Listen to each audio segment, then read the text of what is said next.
Okay, so I think the easiest way to start this off is by assuming that Yilda has a certain amount of marbles, and then you figure out how much she gives out to each person and then how much she's left out with, and then take a percentage of that.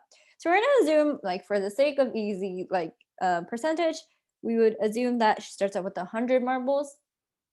So she gives out 80 of them, 20 of them to 20% of them. So 20% of 100 is just 20 over 100 times 100. So that's 20. She gives 20 marbles to her friend Pedro.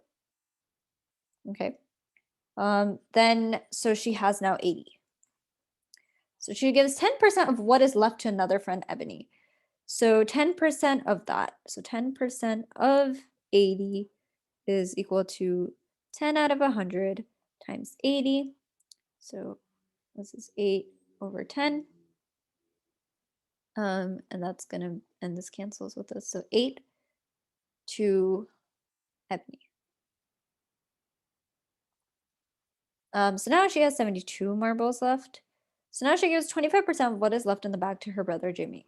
So 25% of 72. So that is 25 over 100 times 72.